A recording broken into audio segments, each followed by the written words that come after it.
Hey everyone, Mr. Sujano here, your source for gaming, tech, emulation, and open source news. Let's get started. Alright, to kick things off, we're talking about one of my favorite multi-system emulators, and that is Ares. And Ares just got a brand new update here to version 145. In my opinion, this is a pretty big and pretty exciting update. They say here, this release contains hefty improvements to a number of Ares components. Highlights include real-time clock support for the Game Boy Advance, improvements to the experimental PlayStation Core, Sega S3 3000 support, important fixes to the Game Boy Color, as well as core improvements to the Ares application itself that should improve performance and responsiveness. So Ares has a bunch of bug fixes, performance improvements, optimizations, and even more, and there's stuff here for pretty much every single system that Ares touches.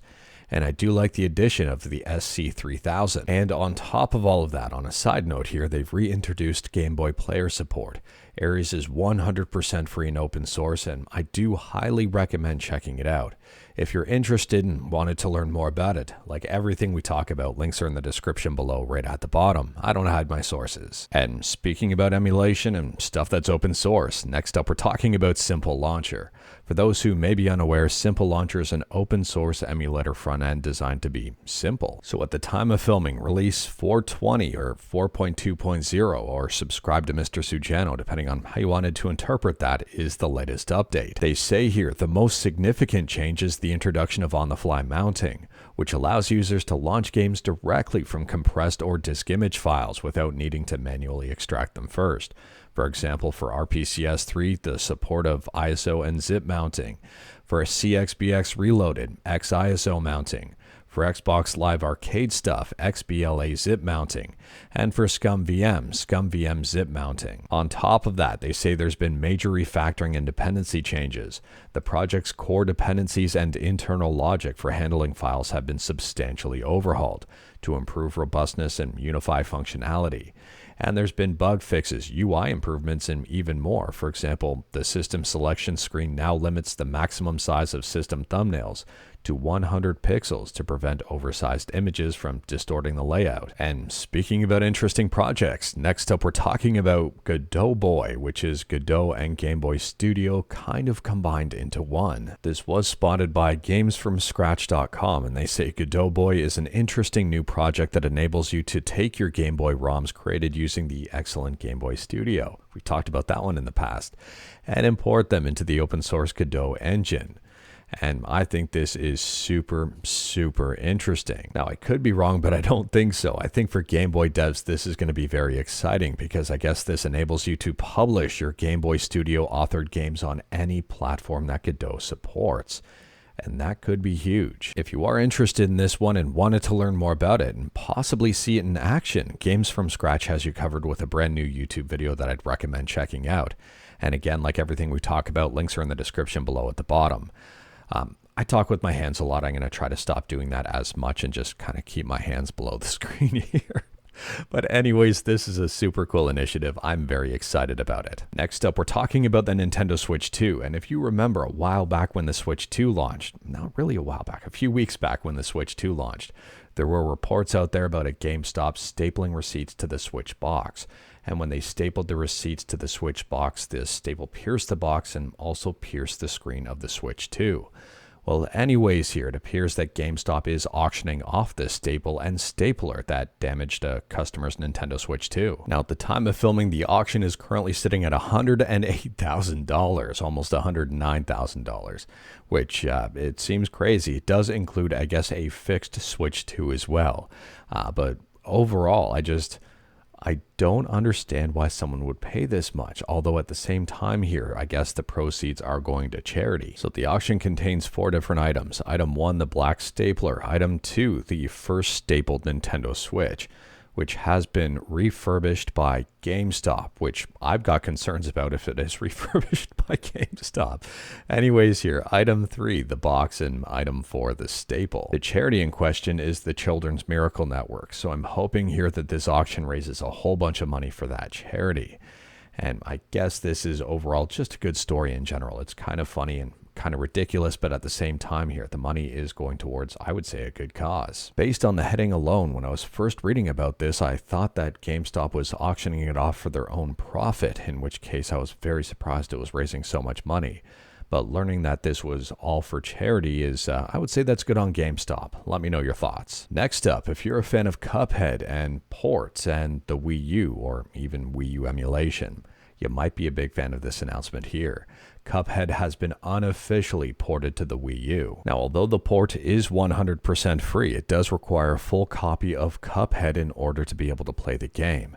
This does work on real hardware, and if you're curious about it and wanted to learn more about it, I recommend checking out the release trailer because it's up on itch.io. Next up, we're talking about some Linux stuff, and if you're on Linux and you've got some GOG games and you're looking for an alternative to something like Lutris or Heroic, well, you might be a big fan of Minigalaxy, which is a simple GOG client for Linux.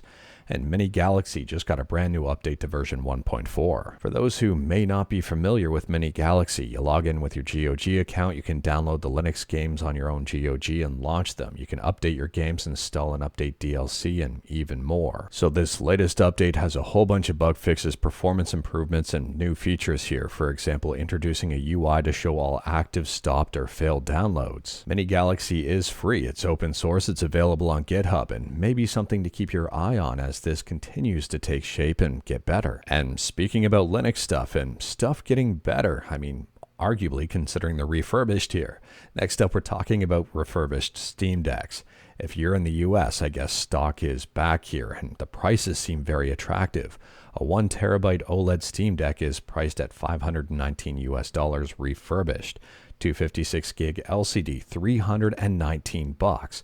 That to me is incredibly attractive.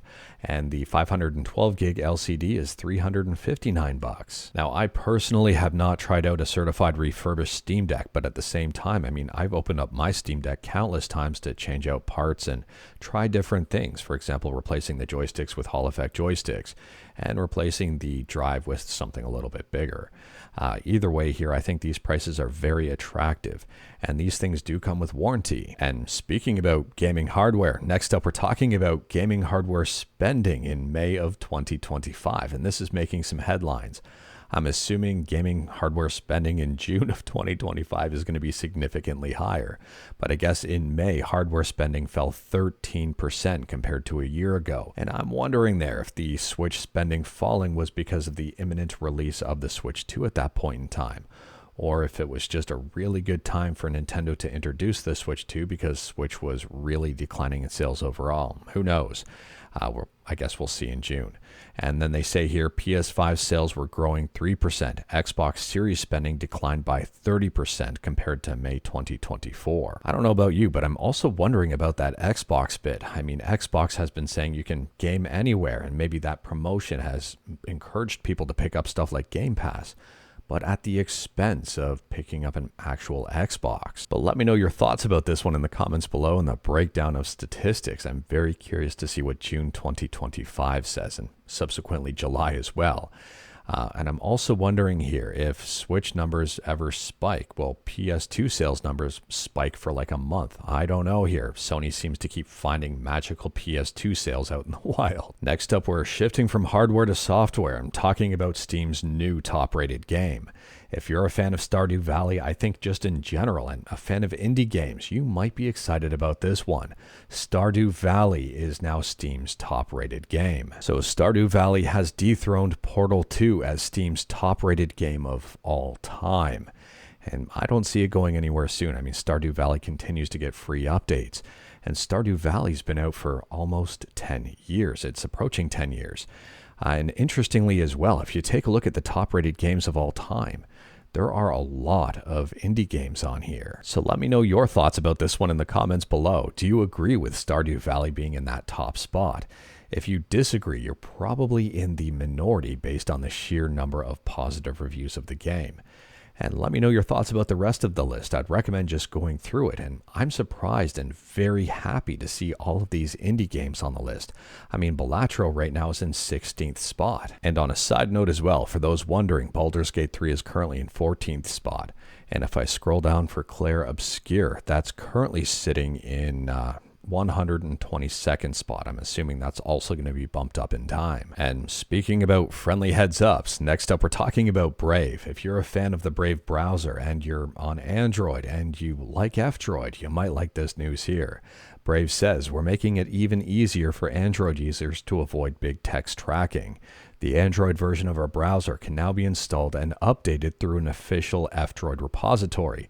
No Google Play needed. And speaking about mobile stuff, last up here we're talking about something that has generated quite a bit of chatter in the tech space, and that is bitchat. For those who may or may not be aware, this is relatively new, relatively fresh, and Jack is behind it. Jack is one of the main people behind, or was one of the main people behind Twitter, and made a killing when Elon bought Twitter.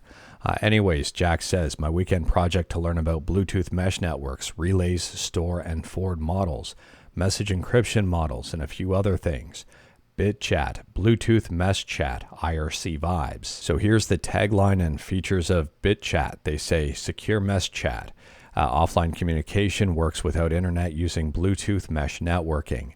End-to-end encryption, extended range, messages relay through peers reaching 300 meters plus.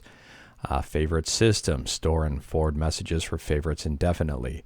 Mentions, rooms, and password rooms, and I guess there's no tracking here either. Now, I don't know about you, but I could see a bunch of different uses for something like BitChat. I mean, even going camping with Mrs. Sujano when we have poor signal, this could be extremely useful. Anyways here, someone has ported BitChat to Android, and they say it's interoperable with the iOS app by Jack. Now, I would say that this is still super early on in terms of overall development. The GitHub does have a warning on it. It says this software has not received external security review and may contain vulnerabilities and may not necessarily meet its stated security goals. Do not use it for sensitive use cases and do not rely on its security until it has been reviewed. Work in progress. But if you are interested in learning more about it, again, like everything we talk about, links are in the description below. I wouldn't recommend using it at this point in time. It's still super early on in terms of overall development, and if that warning isn't enough to scare you off until this gets validated, well, I don't know what to tell you. But anyways here, I would say that this has a lot of potential, and I'm very curious to see where it shapes up from here. But anyways, that is all I've got for you in this one. Straight to the point, all stuff and no fluff.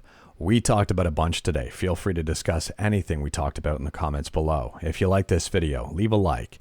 If you didn't like this video, leave a like. Hit that subscribe button. Check out my other videos. Don't tempt fate. Save your state.